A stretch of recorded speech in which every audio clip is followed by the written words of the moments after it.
Good morning, Middle Earth. At least at the time of the recording of this video, it's probably in the evening or afternoon by the time you're watching it, but we are recording in the early AM. Welcome to our Rings of Power discussion with myself, Jesse Swift, and of course, Scott Fox. This is Fox Talks. Tolkien Fox Talks. We never settled. It always changes. But we are going to be diving into episode 4, The Great Wave, right after this.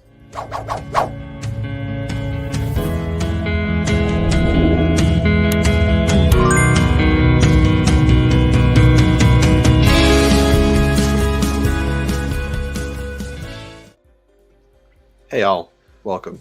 Good morning. We are doing our best this morning. I think it's been some long weeks. I crawled out of bed wearing the same hoodie I was wearing last night for our speakeasy, and we're just in survival mode today, which is okay sometimes. So if you're disappointed in not engaging in the live chat, this doesn't have to be a forever thing. We're experimenting with drop time, so we'll see how that goes. But we are here regardless to discuss this episode. Scott, I haven't talked to you at all this week. I was going to say about this episode, but hardly at all, really. I haven't had a lot of opportunities. But what are some of your quick thoughts on episode 4? How's it ranking for you? Are you still enjoying the show? Do you have questions? Is that Sauron? Yes. Are we convinced it's not now? No, I'm convinced it is. So Adar, I think they just kind of gave him a new name. He is a shapeshifter. They even reference him as the Lord Father of orcs. If he is not, I would be surprised. It would seem like a pretty big player that's been created for the show, possibly. Yeah, if it's not, then he has to be like a right-hand man for Sauron. But he's delivering messages. The orcs worship him like he's their leader. I'm still leaning towards the fact that he probably is Sauron. But Sauron also does not like to be revealed as Sauron at all. He refuses to allow his name to be used after the War of the Rings. When he comes back, he disguises himself to look more like Morgoth. He doesn't like to be referenced as Sauron. He wants people to believe he's the scariest person on Middle Earth. And so it doesn't surprise me that he would not want to be fully revealed to anybody yet. So even though I believe this is the most likely scenario is that this is Sauron, he's just under some disguise of some sort. Or he's intentionally limiting himself. For you Game of Thrones fans, he is being played by the same actor that played Uncle Benjen Stark, former man of the Night's Watch in Game of Thrones. Oh, last name's Maue, I believe. That's quite possible. I'm blanking on the first name, but I thought it was pretty good. He speaks Quenya, which is the High Elven tongue. He's well versed. Knows a lot of where Arondir came from. Arondir. Yeah, Arondir. He's well informed, very smart. I think it's one of those things that they're intentionally playing coy or trying to mislead or make you believe it's someone less before the reveal of who he is, which is fine. We also, so in his character was referenced a couple times and kind of in the background. But they also said that when he took the message is that the people of the Southlands needed to pay homage. And did you see that everyone fled? This is kind of later in the episode, but they're all fleeing to the foot of Orodrim. Orodrim is in Mordor. It is the Elvish name for Mount Doom.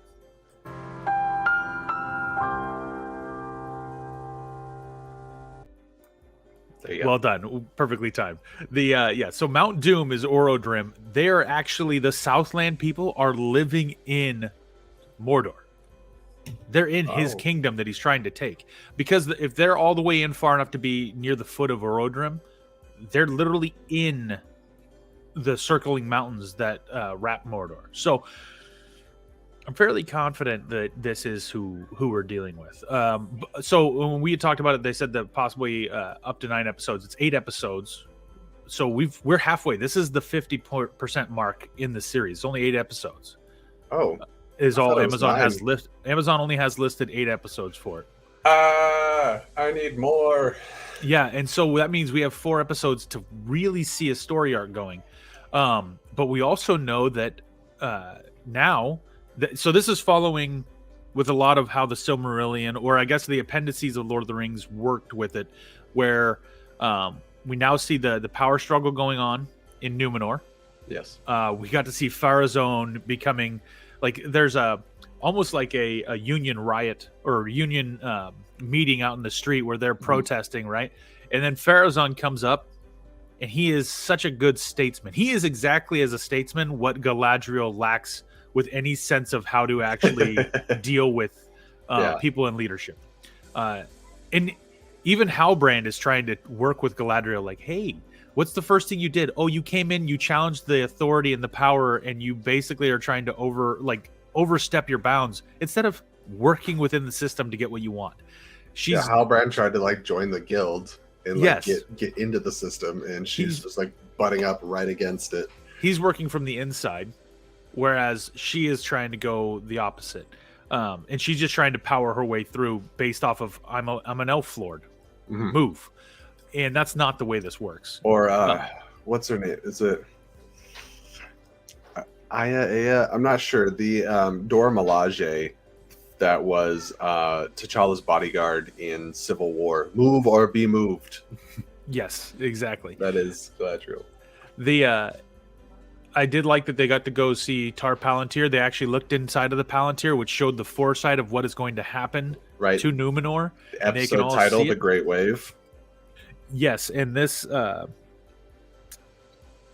okay, when Muriel was looking in it or having the dream early in the episode, it was one of those things like, okay, I knew it had to be foreshadowing, but this is how the destruction of Numenor comes. And one of the cool things is you see that giant wave in the background, like everything's crushing through the city, but there's in the background, if you look at that scene, there's like a 300-foot wave coming that literally crushes the island of Numenor and sucks it into the earth. That's all foreshadowing of what will happen. Numenor, more like no more, right? Numenor, yeah. No, totally. So we're seeing that she's trying to work with Palantir, with Muriel. Muriel agrees with her father, but knows that it's completely counter to what the entire island, the previous kings, tried to remove any trace of relationship with the elves.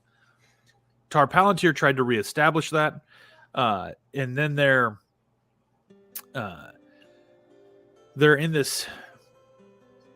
Tar Palantir was trying to reestablish the relationship with the elves, but it was rejected, probably by people like Pharazôn working in the background. Had the king basically subdued. Queen Regent's like, I need to maintain the power of our family and keep this in line. So as Queen Regent, she's trying to maintain status quo. Galadriel finally convinces her that this is the moment to move. Of course, also with the leaves falling from the white trees of Numenor, which is no idle thing. No, and the part of the fruit from that tree is what will eventually make it to Gondor and be planted in Minas Tirith. But the whole destruction portion of it and this foreshadowing, they're almost playing right into, and now we're going to see that they're going to go and join forces with Gil-galad. They're going to take all the host of Numenor to the land and go after Sauron.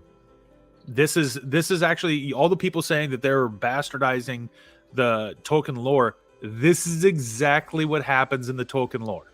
Exactly. Now, was Tarmiriel doing this? No, Pharazôn was. But in this show, Pharazôn's doing it kind of from the background.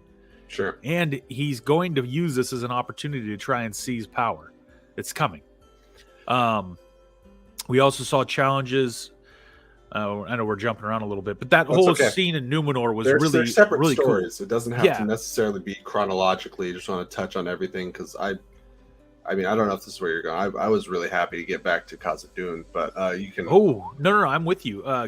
Seeing how they're going back to Khazad-dûm, how the gift of Mithril was given to Elrond, which, by the way, I said it earlier. That little bit is, I believe, what ends up on the ring for Galadriel, because Galadriel's ring of power. I have a feeling Elrond will give that to Celebrimbor, who will use that as a means to manufacture the ring of power that Galadriel wears, which is made of mithril. And so all those little pieces are going to be interwoven here soon. And I like that the storylines are starting to intermesh. And I also like that Durin, four dwarves die in the mine when it collapses, right? And they got him Durin's out. father... Oh, they got him out. Sorry. Yeah. Durin's father basically says, Durin the Third tells Durin the Fourth that there's no reason to apologize. There's nothing to forgive because he did nothing wrong, and that Durin the Third trusts his son completely. And he also asks him, I love the moment with them where he asks him, what is... Well, Elrond had to make a solemn oath that he would not share anything that he learned there, right. Even though we know that may be broken. We'll find out. But the when Durin the Third asked Durin the Fourth what he thinks, and he goes, "There's something else going on that we don't know. There's something else in the background." And so Durin the Third goes, "Okay, go and find out." Like almost like in Star Wars, Revenge of the Sith, when they get caught. And they got caught in a trap, and so what do we do now? Spring the trap, right? Like at this point, like they're trying to set us up. Let's go ahead and release this and figure it out. And that's all you can do. We got Mordisa, who I really, really enjoy, and we got to see her like singing to the stone, asking to spare the miners, spare the dwarves, and we find out that like she's very friendly and outgoing and stuff on the outside, but she's fiercely loyal to Durin, to her people. And I don't remember exactly what the line is, but she responds sweetly to Elrond in a way that I found vaguely threatening, and I was like, don't step to her. I don't think. I agree, and I think she also had a good line. He responded well because he recognized. He goes, "You were faithful and loyal to your husband, right?" Yes. She deceived Elrond, and he knew it. But she, and even when he catches her in it, she's like, I had to do what I had to do," and he's like, "No, that's okay because you were doing it to be faithful to your husband because." That's the most important thing. Mm-hmm. Elrond is not the primary relationship for Disa; it's her husband, right? Durin the Fourth, and so it's important for Durin to be able to trust her and know that she's going to handle all these situations right. She is the future queen of Khazad-dûm, or Moria for your Western speak folks out there. So we had that situation. We also saw him reveal the mithril, and he called it, in your tongue, it would be Mithrond or something of that nature. And then Elrond goes, "No, it's Mithril." And I did chuckle at the delivery a little bit because when he's like, "No, it would be," like stares at it and like lingers for a little bit. I was like, they're doing a real big reveal for the Mithril. And I think, in my mind, I'm like, we all know it's Mithril, right? If there's any noobs here, they're missing out, right? Like it was that. I highly doubt there's a lot of people watching this, and this is their first introduction to anything Lord of the Rings. Right. It just reminded me of Monty Python when the guy's doing all the narrating. It just cuts to the big crowds of people. Get on with it. Yes, 100%. So the other thing is, so we have that scenario going on. Then we also had the Southlands. Okay, so Arondir was sent to the Southlands, the people in the Watchtower. So everyone fled to the Watchtower. Mm-hmm.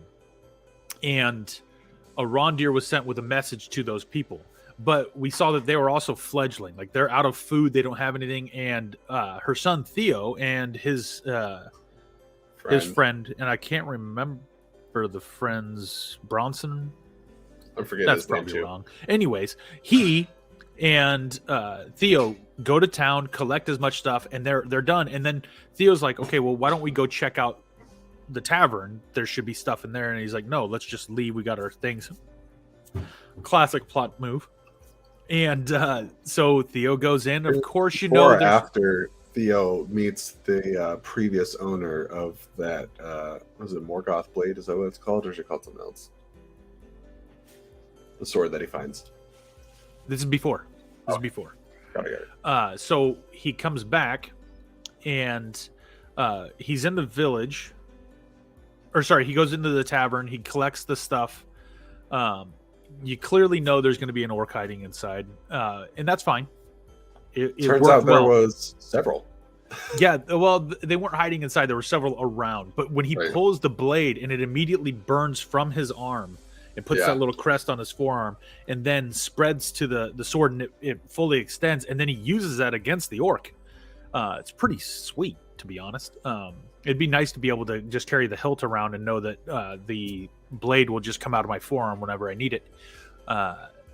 Circa Deadpool in X-Men Wolverine's Origin, where the blade runs the whole length of his arm, but his elbow still works. But anyways, it's called Baraka logic.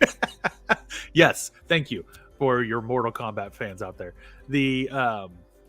But then we see from there, he basically gets captured, has to hide, throws himself into a well, and he's basically holding his breath intermittently for an entire day until he can get saved. Sneaks out.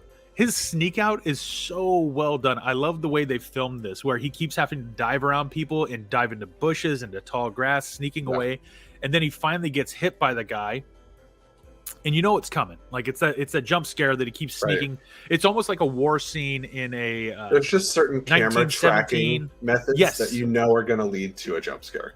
100%. But it was similar to a Saving Private Ryan or a 1917, different war movies where you're kind of behind the lines as you're watching this person traverse through everything. Right. Really well done. It was one of my kind of favorite, not necessarily it's the coolest moment in the show, but the way they shot it, I really enjoyed. Because the other thing is with long cuts, you have so many other actors who have to be perfectly in sync to make this long cut work. Absolutely. And they did a great job of that. I love long cut movies. Similar, what's the movie that won the Oscar? Birdman. Super long cuts. One of the best things you can do. And in a show like this, it worked really well. But when he gets caught by the orc at the end, thrown down, and then that's where Arondir steps back in to rescue him. The rescue sequence of them running through the woods trying to get to the clearing, knowing that daybreak is coming, they just have to get the daylight. I was with, when Lauren and I were watching, we both kept looking at each other because, like you, I think Arondir is possibly our favorite character on the show right now. The way they were playing the music and the way it was shot, as she said, she's like, this is reminding me a lot of Boromir's Sacrifice, and I don't like it because we started getting really nervous. Obviously, I don't know anything about. You said Arondir is a character for the show, correct? Arondir, Bronwyn, Theo, those are all characters specifically created for the show. So we don't know their fate. We don't know their fate. I am going to tell you, as much as I love Arondir, and the fact that he is falling in love, and she even reached out and touched his arm after he saves Theo. By the way, we'll jump to the end of that scene. He saves Theo, runs through. They get to the opening when daylight comes, and that stops the orcs. And by the way, also the scene, it was in one of the trailers, but we finally got to see it where there's arrows coming and some hitting the trees, and he turns, spins, catches one in air, and then flips it around onto his bow and shoots back. Pretty sweet. The elves are built different. They move at a different speed. They just do. But that moment worked really well in the show, and I really enjoyed it. But I have a feeling with this, because that relationship is blooming. Arondir was there to save Theo. It's growing. Bronwyn or Arondir, one of the two is going to die to save Theo, and I think it's Arondir. Maybe both, which is disappointing because I don't want to foreshadow and speak that kind of doom, but I like Arondir too much, which means that, and maybe that's a Game of Thrones type of thing where I'm thinking, I enjoy this character. They're probably going to kill him. But his sacrifice, especially knowing that elves and men don't blend. There's only been 3 unions. And at this point, there's only been 2. And so that's kind of one of these really cool things where I'm hoping to see that doesn't happen and that they build on this. But I have a feeling his sacrifice, being the messenger, is going to be, he's going to die a very horrific but heroic death, if that makes sense. Which is sad because, man, Ismael Cruz Cordova is doing such an excellent job in this role. One of my favorites.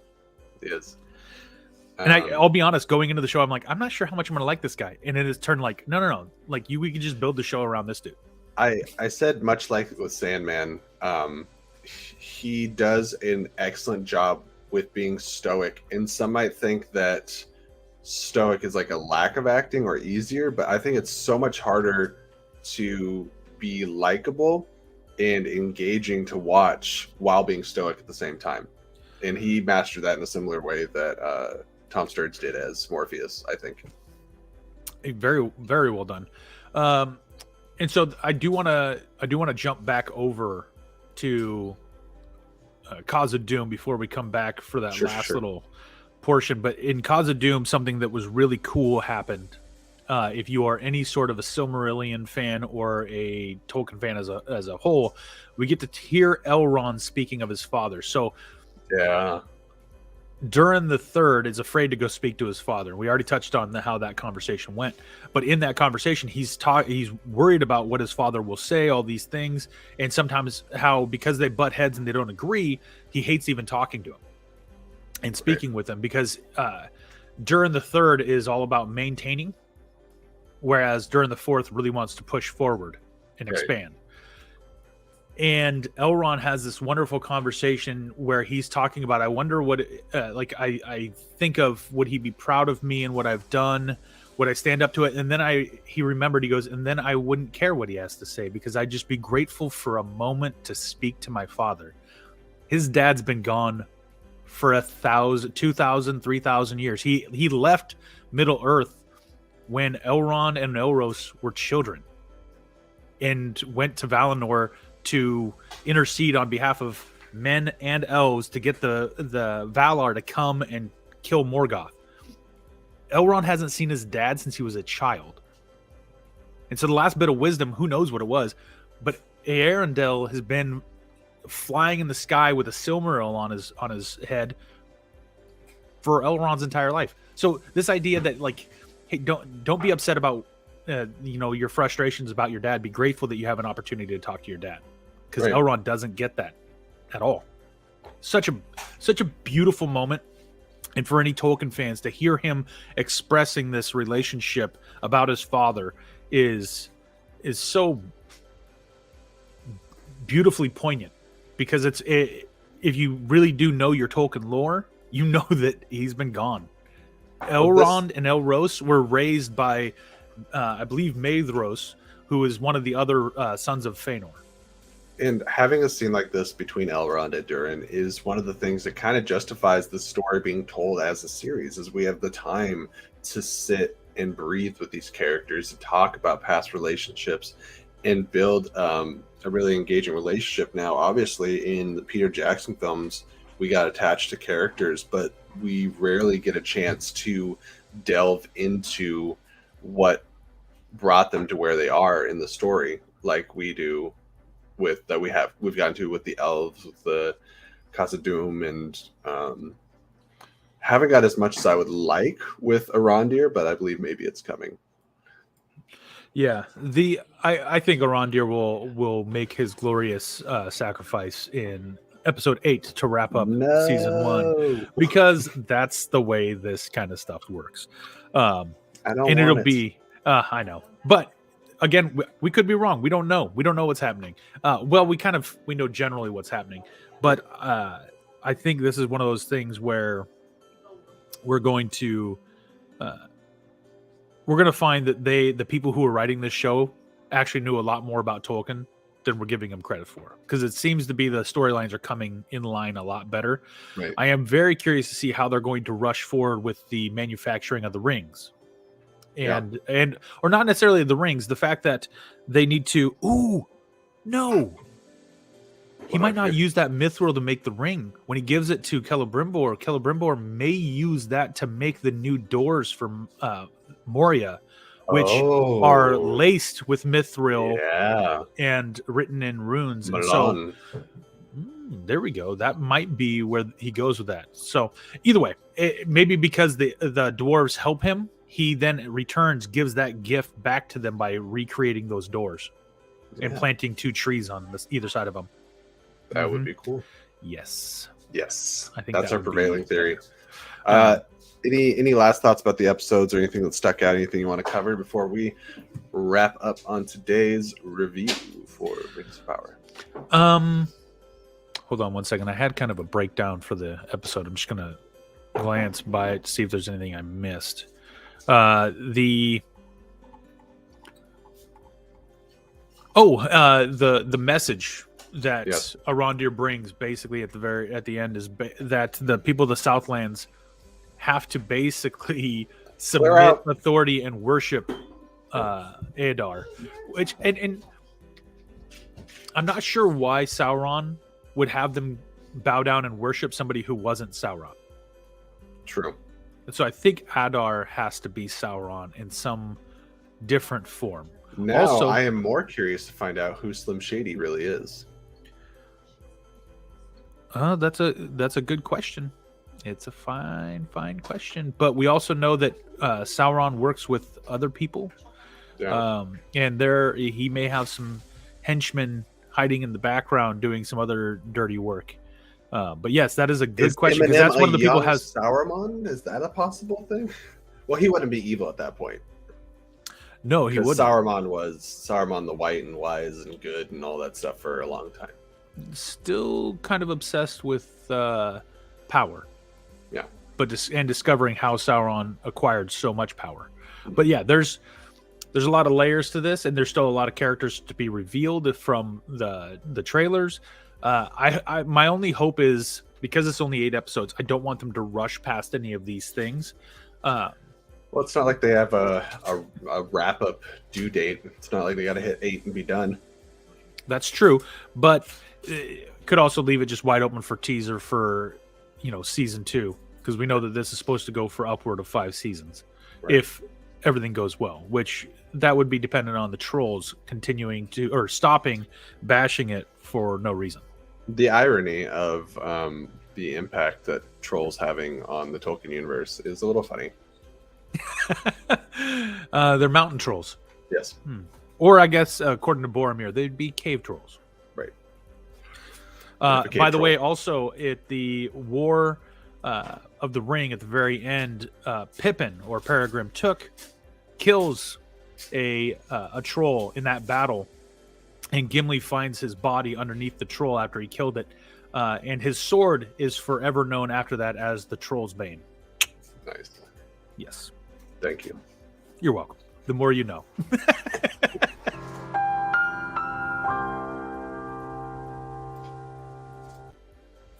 All right. Well, I think with that, I'm going to wrap up the show today and thank everyone for watching. Please make sure to like this video, comment down below. We love the comment discourse, typically, sometimes.